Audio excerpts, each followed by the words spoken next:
की। मां से बढ़कर के कोई भी सबसे पहली जगत में पूजनीय और श्रेष्ठ गुरु मां है।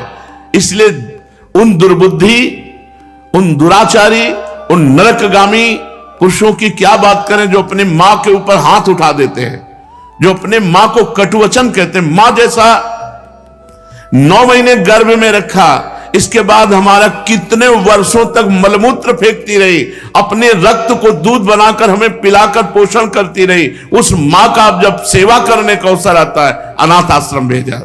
माना तो 10 लाख रुपया, 100 लाख रुपया जमा कर देगा अनाथ आश्रम में, उनकी खूब सेवा होगी। लेकिन प्यार, अपना पुत्र अगर 2 रोटी लेकर के आए मुस्कुरा करके, मां कैसी हो, इससे बढ़ करके रुपया पैसा और सुविधा नहीं होती। प्यार कौन देगा? तुम बच्चे थे, तुम्हें अनाथ आश्रम में भेज जाती, जाकर के पैसा जमा कर देती, तेरा हालत क्या होता। आज जब मां की सेवा का अवसर आया, ये जवान लोग VIP बनते हैं। ये धर्म है, धर्म निश्चित अपना प्रभाव दिखाकर रहता है। तो अधर्म करोगे तो दंड मिले। सबसे पहली बात समझ लो, मां, जिसके मां हो और कोई देवी देवता पूजने की जरूरत नहीं, पूजो तो तुम्हारे भाग्य की बात है, लेकिन सबसे बड़ी देवी मां है, सबसे बड़ी पूजा मां है। अगर अपनी मां की सेवा कर ली तो भगवान को प्रसन्न कर लिया। मान जाओ हमारी बात, जहां तक हमारी आवाज पहुंचती हो, अगर तुम्हारी मां हो तो चूकना मत। मां का आशीर्वाद ले लो, विश्व ब्रह्मांड में कभी परास्त नहीं होगे। मां महामहिम गुरु है। हां, अगर आप वृंदावन वास करते हो, अपनी मां को पास रखो। जैसी भी परिस्थिति हो, उस परिस्थिति से अपनी मां की सेवा करो, अपने पिता की सेवा करो। संन्यास लेने पर वो पिता सन्यासी बालक के साष्टांग दंडवत करेगा, लेकिन वो बालक अपनी मां को साष्टांग दंडवत करेगा। ये बहुत बड़ी महिमा मां की है। पूज्य बाबा कह रहे हैं, इसलिए मां को इस मनुष्य लोक में प्रथम देवता, प्रथम गुरु मानना चाहिए। मातृ देवो भव हमारा वेद कहता है, और पितृ देवो भव। अपने माता पिता की जिसने सेवा नहीं की, आज्ञा नहीं मानी, मनमानी आचरण किए, वो कभी सफल नहीं हो सकता, किसी भी मार्ग में सफल नहीं हो सकता। पूरा जीवन रुपया कमा करके अपने बेटे को बाबूजी बनाना चाहो, बेटे ने जब बूढ़ा अवस्था आई, पानी देने की अवस्था आई, तो घर से निकाल दिया। माता पिता की आराधना करना ये भगवत भक्ति है। पुंडरीक जी महाराष्ट्र में अपने माता पिता को भगवान मान करके उन्हीं के 8 पैर सेवा में रहते। तो आज भी जो विट्ठल भगवान है, उन्हीं को दर्शन देने के लिए गए थे। एक ईंट डाल दी, उसी ईंट में खड़े हो गए ऐसे, आज भी खड़े हैं ऐसे। कहा जब माता पिता की सेवा पूर्ण हो जाएगी तब महाराज आपके दर्शन करेंगे। माता पिता भगवान का स्वरूप है। ये आज जो वातावरण बदल रहा है, बहुत गुस्सा लगती है जब देखने को मिलता है कि जवान बहू और बेटा मिलकर के बूढ़ी मां को मार रहे हैं। वो बेचारी उठ नहीं सकती, वो हिल नहीं सकती। अंतिम समय तक या तो जलोगे ऐसी जगह जहां बचाने वाला कोई नहीं होगा, या सड़ोगे। ऐसे अधर्म करने वाले को कभी और हम कहते हैं उस मां से पूछ लो जिसको तुमने मारा है, उसी मां से पूछ लो कि बोलो इसको क्या दंड दें, तो यही कहेगी कि कभी मत दंड देना। वो पिटते हुए भी यही कहेगी कि तू सुरक्षित रहे, तू सुरक्षित रहे। एक मां को मारा तो दूसरे भाई ने रिपोर्ट कर दी, पुलिस आई, मां से पूछ रहे तुम्हें मारा? नहीं मारा नहीं, बातचीत हो रही थी, ऐसे धक्का लग गया। धक्का दिया? नहीं, हमारा धक्का उसको लग गया। छोटा लड़का कह रहा है कि इतना जोर से डंडों से मारा, इसके शरीर को देख लो कितने डंडे पर। चुप। मां का स्वरूप क्या होता है, समझो क्या स्वरूप होता है। पीट के अपमानित होके भी अपने बेटे को अपमानित और पीटने की इच्छा नहीं है। ऐसी वात्सल्यमयी मां को, ऐसे पिता को जो मेहनत करके कमाते अपने बच्चे का पोषण किया और वो जवान हुए, डंडों से मारते हैं घर के बाहर। रे राधा राधा, ऐसे दृश्य देखने को मिलते हैं ना। ये खा करके सब जवान हुए हो और अब माता पिता की सेवा का अवसर आया तो मुंह चुराए घूमते हो। मुंह चुराने का समय नहीं है, अपने कर्ज उतारने का समय है, ऋण उतारने का समय है। अब माता पिता की सेवा कर लो, मातृ ऋण पितृ ऋण से उऋण हो जाओगे। हमने आपको कई बार सुनाया है, एक कश्यप नाम के ऋषि थे, महाभारत में है, तो तपस्या परायण थे। तो जिस वृक्ष के नीचे तपस्या कर रहे थे ऊपर बगुली बैठी हुई थी, बगुला जो टांग उठाकर ध्यानस्थ रहता है मछली के लिए, तो बीट ऊपर गिरा करके तो क्रोध भरी दृष्टि से देखा, तत्काल आग लग गई, बगुली भस्म होकर नीचे गिर गई। तप का प्रभाव होता है। अब उनको बड़ा गर्व हुआ कि नहीं, काफी हम सिद्ध हो चुके हैं, बगुली भस्म हो गई। उठे भिक्षा के लिए गए तो एक दरवाजे में जाके भिक्षाम देहि, तो एक बहू निकली। उसने कहा भगवान कुछ क्षण रुकिए, अभी बना करके लाए। बड़े मृदु वचन से उनका सम्मान करते हुए अंदर गई तो दूसरे दरवाजे से उसका पति आ गया। जब पति आए पति की आराधना, उनको जल पिलाया, आसन पे बैठाला, फिर इतने में कुछ समय लगा और कहा भगवान आपके घर के दरवाजे अतिथि देव विराजमान है, आज्ञा हो तो भोजन। अरे उनका पहले अतिथि देवो भव, अतिथि की सेवा करो। अब वो गए, इतना विलंब क्यों किया? उनका हमारे पति देव आ गए, तू मुझे समझते नहीं है, इतना विलंब क्यों किया? बोले महाराज जानती हूं उस वृक्ष की बगुली नहीं हूं कि तुम्हारी आंख टेढ़ी करने से भस्म हो जाऊंगी। अब उनके होश उड़ गए कि ये बात तो केवल हम जानते, दूसरा कोई जानता ही। उनका तुम कैसे जाने? बोले मैं अपने पति सेवा के प्रताप से पतिव्रता हूं, मुझे तीनों कालों का ज्ञान है, तुम्हें बिल्कुल ज्ञान नहीं, अभी तुम अज्ञानी हो, अपने को ऋषि भले समझते हो। कश्यप ऋषि नाम था उनका। जाओ, तुम्हें अगर ज्ञान प्राप्त करना है तो जाओ, वहां एक कसाई रहते हैं, वो तुम्हें ज्ञान प्रदान करेंगे। अब कोई संशय नहीं था क्योंकि अलौकिक बात उनको पता है पातिव्रत धर्म से। वहां गए, जिस कसाई का परिचय बचाया था तो मांस बेच रहा था, कोई कहता 2 किलो तो 2 किलो, किलो तो एक, और ऊंट चल रहे थे। तो कहा कैसी गंदी जगह भेज दिया, चलने लगे। तो कहा कश्यप ऋषि, पहला आश्चर्य हुआ कि ये तो नाम बता रहा है हमारा, हमने तो अभी कुछ बात भी नहीं की, वो अमुक गांव की पतिव्रता ने भेजा है।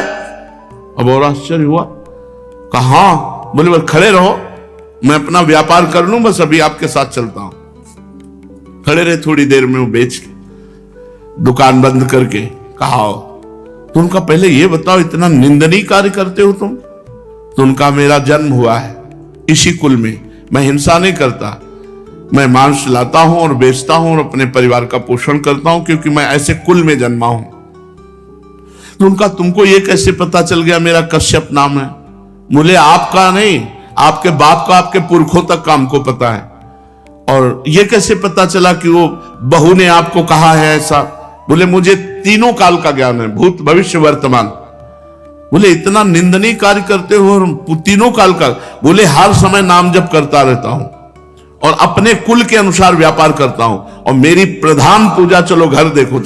जब घर में गए तो श्वेत पलंग पर बूढ़े माता पिता सजाए देवता की तरह बैठे थे, जाके साष्टांग दंडवत की और कहा मां आपके घर में अतिथि आए हैं, उनका अतिथि से मिलो और सेवा करो। उनका ये हमारे भगवान है, 8 पहर इनकी पूजा करता हूं, अपने माता पिता की, और अपने कुल के अनुसार आचरण करता हूं और निरंतर नाम जप करता हूं। उसके प्रताप से मुझे तीनों काल का ज्ञान है, भूत भविष्य वर्तमान।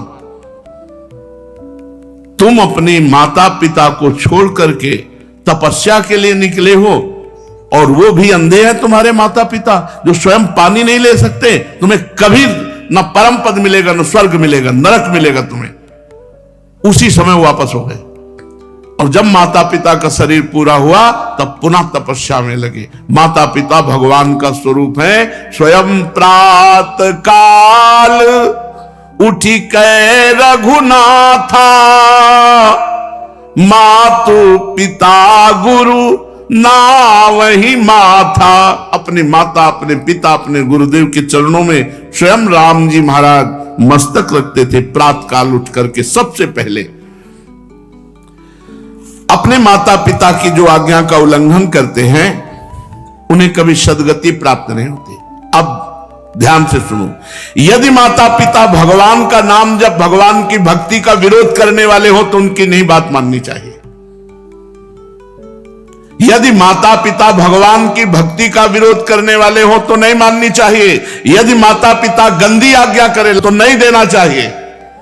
रोटी दाल खाओ, नहीं चाहे उपवास करके मर जाओ, तुम्हें मुर्गा और बकरी नहीं देंगे आके, तुम्हें शराब नहीं पिलाएंगे आके। एक तरफ भक्ति का वर्णन किया, अब ये वर्णन किया उनके दुष्परिणाम। और अगर माता पिता गलत आज्ञा करते हैं तो नहीं, पानी पी के रहो, ऐसे रहो, शराब तुम्हें नहीं देंगे, मांस तुम्हें नहीं देंगे। क्यों गलत आदत बनाई? जो धर्म विरुद्ध है वो हम तुम्हें लाके नहीं दे सकते।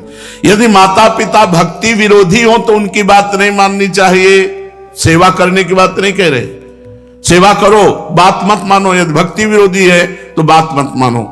यदि वो भक्ति विरोधी आदेश करते हैं, मांस भक्षण, मदिरा पान या कोई गलत आचरण का, बिल्कुल आदेश मत मानो, बिल्कुल अमंगल नहीं होगा। तजो पिता प्रहलाद विभीषण बंधु भरत महतारी, गुरुबल तजो कंत ब्रज बनितन भेमुद मंगलकारी, जाके प्रिय न राम अभय देही, तजिए ताहि कोटि बैरीशम यद्यपि परम स्नेही। दूसरे का धन चोरी से, बेईमानी से, घूस से, छल कपट से कभी नहीं लेना चाहिए। नहीं, वो तुम्हारे परिवार की बुद्धि भ्रष्ट करके नष्ट कर देगा। इस बात को बैठा लो, वो एक ही बार वाला सब पूरा नष्ट कर देगा। तुम्हारे घर के बच्चों की बुद्धि भ्रष्ट, पत्नी की बुद्धि भ्रष्ट और तुम्हारी बुद्धि भ्रष्ट, रोगे बाद में बैठ के। कितने ऐसे उदाहरण हैं। एक बहुत बड़े ऑफिसर पद में थे, फार्म हाउस और क्या क्या, अकेला लड़का, नक्शा था, कई गाड़ियां, सब। अब लड़का धीरे धीरे डिप्रेशन में पहुंचा, अपने हाथ से अपना गला उड़ा दिया। अब बैठे पूरी जिंदगी भर रो, क्योंकि अब बुढ़ापा हो गया है, तो अब ये तो हो नहीं सकती कि संतान उत्पन्न हो जाए। अब केवल सोचो कि तुमने क्या क्या किया। अब जीवन भर वही फार्म हाउस और महल और गाड़ियां देख देख के रो कि इनका अधिकारी कोई नहीं है।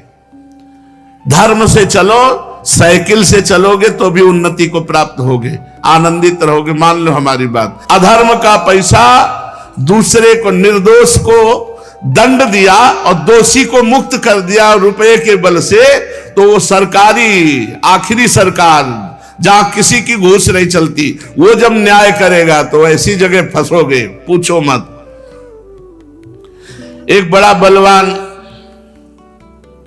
ऊपर चढ़ा छत पे, और बहुत बड़ा सरोवर था, और जहां उसको कूदना था वहीं नीचे छत बनी हुई थी सीमेंट की, ऊपर पानी था।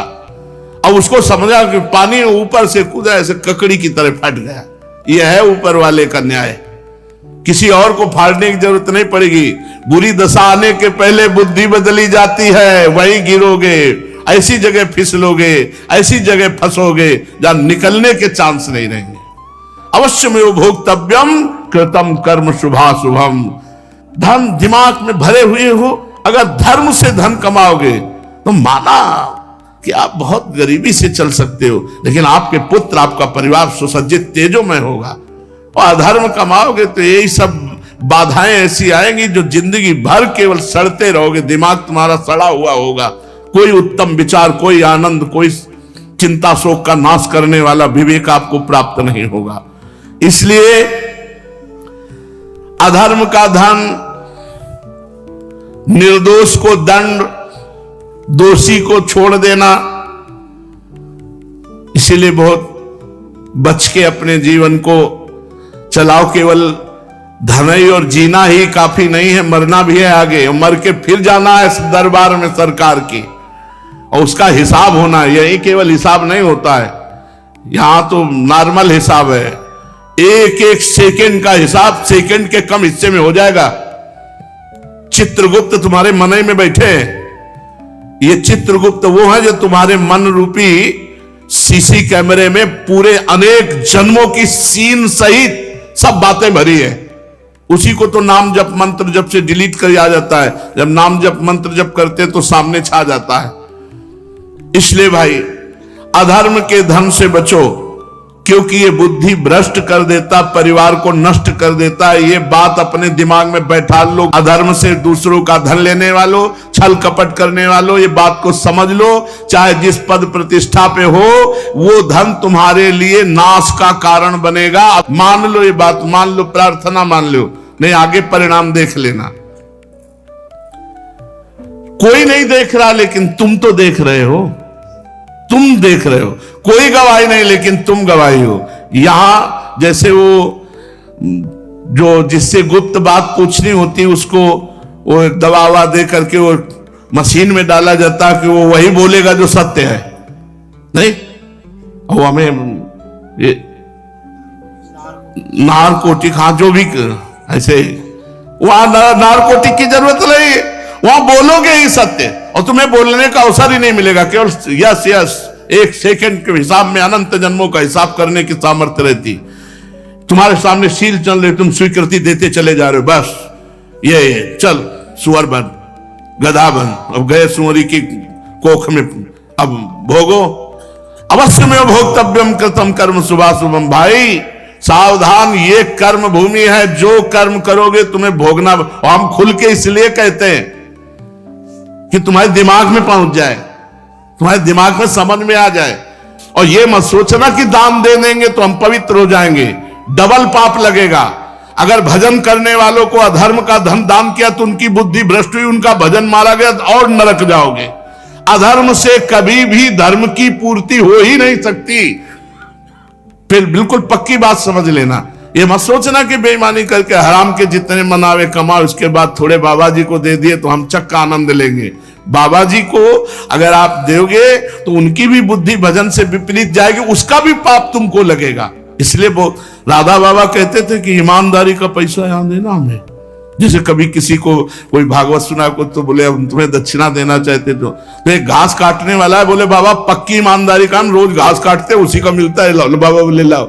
एक संत को देखा जो पैर का रिक्शा जब चलते थे तो उसी ऐसे खड़े हो जाते, ला रहे, बोले बाबा हम गरीब आदमी। बोले ला, तू 50 पैसा दे देता या 1 रुपया, वही बस ले, कि वो पसीना चुआ रहा है, मेहनत कर रहा है, वो 50 पैसा 1 रुपया दे।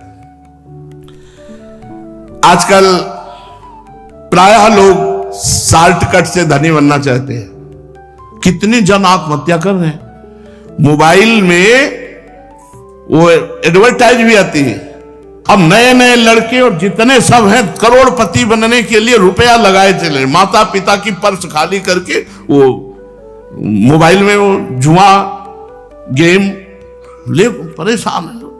अनंत ब्रह्मांडों का स्वामी अपने आप को दांव में लगा दो, वो अपने आप को दे देंगे, वो अपने आप को दे देंगे तो अनंत ब्रह्मांड तुम्हारा। तभी कहते हैं बिना दस्तखत के जब जो जरूरत होती है, मांगना नहीं है किसी भी तरह का। आप सत्संग सब सुन रहे हैं, किसी भी तरह का यहां कोई फ्रॉड आपको नजर आता हो कि ऐसे तो कहते हैं कि मैं लेता नहीं हूं, पीछे बैग में ले जाते हैं, लेता कोई खड़ा होकर बता दे, आप दे दोगे हाथ उठा करके। ऐसे किए तो भिक्षुक हैं, बाबा जी हैं। ये बिजली का बिल हमारे घर में बिजली नहीं पैदा होती, इसकी भी फीस लगती है। इसका अगर आप दे देते हो तो आराम से बैठे हो, चल रहा है। और जब कट जाएगा तो दीपक जला के सत्संग करेंगे, माइक हटा के करेंगे। आ जाता है तो दाल रोटी हो जाती है, ज्यादा आ जाता है तो सब्जी भी बन जाती है। आ गया तो जो जैसी व्यवस्था भगवान कर दिए उससे कोई ये नहीं कह सकता कि मेरे से मांगा गया। और भगवान की कृपा से सब कुछ चल रहा है। हमारा अगर जीवन भगवान में अर्पित है तो जिन्होंने अनंत ब्रह्मांड बनाया वो हमारी व्यवस्था नहीं करेंगे क्या यार? तुम्हारे द्वारा व्यवस्था चलेगी। कई बार राधा केल कुंज में यही सत्संग में कहा, तुम्हें भगवान की कसम है अगर तुम्हें लगता हो मेरे द्वारा राधा केल कुंज चलती है तो कभी 50 पैसे भी आमद चढ़ाना, कभी नहीं। ये भगवान से चलता है, देखो कैसे चलता है। ऐसे चलेगा बिना पेट्रोल के, बिना ड्राइवर के। पुष्पक विमान में लगता था क्या ड्राइवर? पेट्रोल लगता था। अरे राधा केल कुंज भी चल रही है, उन्हीं से चल रही, उन्हीं से चल। कैसे चल रही? दिमागों में चल रही, हृदय में चल रही, सबका भरण पोषण हो रहा है।